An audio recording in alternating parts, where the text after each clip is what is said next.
पहले ये 3 माह में एक जीवा 21 जनवरी को हुआ था, जीवा ज्वेलरी शॉप में दानापुर में, और दूसरा जो हुआ था आरा में तनिष्क 10/3 को। ये दोनों कांडों में लगभग अनुसंधान हम लोग काफ़ी आगे बढ़ गए हैं, कुछ ही लोग बचे हैं। ये तनिष्क वाले मामला में जैसे 7 अपराधी घटनास्थल पर थे, उसके अलावे करीब 10 अपराधी और थे। 3 को गोली लगी, एक दिवंगत हो गए, 2 घायल हो गए और अभी 3 लोग अभी भी फरार हैं। उन लोग को हम लोग तलाशी जारी है। बिहार में इन दिनों अपराधी के निशाने पर ज्वेलरी शॉप, वो पूर्णिया हो या आरा का तनिष्क हो या पटना के दानापुर स्थित जीवा हो, करोड़ों की लूटकांड मामले में पुलिस मुख्यालय सतर्क हो गई और लगातार एसटीएफ के टीम के साथ सभी जगह रेड मारने लगी, जिसमें करीब 15 से 17 अपराधी गिरफ्तार होते हैं और 3 का मुठभेड़ में इनकाउंटर होता है। लेकिन ताज्जुब की बात यह है कि पुलिस लगातार एक्शन में है ही, लेकिन वह कबूल भी कर रहे हैं कि यह जेल से संचालित हो रहा है, लेकिन उस पर लगाम क्यों नहीं लगा पा रहे। हालांकि एसटीएफ इस मामले में पूरी कार्रवाई करते हुए और कमर की रीढ़ तोड़ने तक की बात कही है और लगभग उसमें सफलता भी हासिल हुई है। लेकिन अपराधी जिस तरीके से आपराधिक घटनाओं को अंजाम दे रहे हैं, उसे कहीं ना कहीं एडीजी मुख्यालय कुंदन कृष्णन ने साफ तौर से कह दिया, अपराधी कुछ भी कर ले उन्हें छोड़ा नहीं जाएगा, उनकी संपत्ति भी जब्त की जाएगी।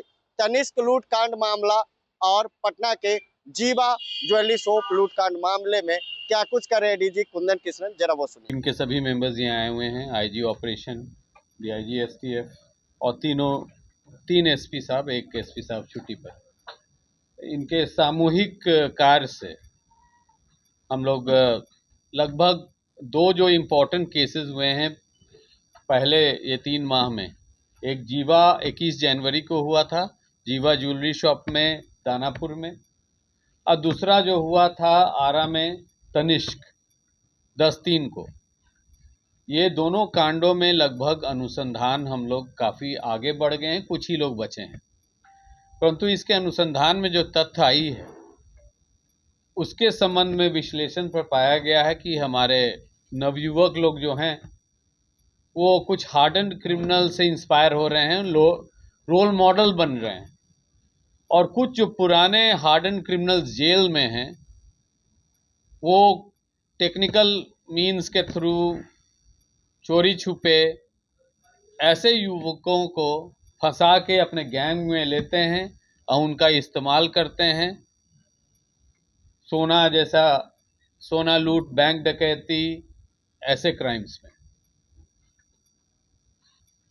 ये दोनों केस में जो लोग, आधा लोग तो एकदम नवयुवक हैं, बच्चे हैं, तो इनकी माता पिता अब किस दौर से गुजरेंगे, बेल जेल, क्योंकि अब जो अनुसंधान हो रहा है इम्पोर्टेंट केसेस का, उसमें हम लोग काफ़ी परिश्रम कर रहे हैं और सजा दिलवाने का भी प्रयास करेंगे।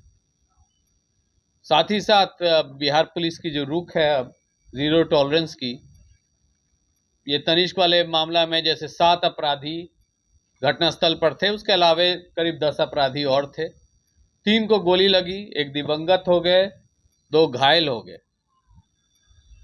और अभी 3 लोग अभी भी फरार हैं। उन लोग को हम लोग तलाशी जारी है। इसके अनुसंधान में जो बात आई है, जैसे सोना जो रिसीव करते हैं, 2 नहीं पकड़े गए हैं, उन लोग भी 10-10 केस, 5 केस, 6 केस में पूर्व से चार्जशीटेड हैं। अब बीएनएस जो भारतीय न्याय संहिता है उसमें ऐसे प्रावधान हैं कि हैबिचुअल ऑफेंडर्स, पेशेवर अपराधी जो कि धन अर्जित करते हैं अपराध के थ्रू, उनकी संपत्ति जब्त की जाती है।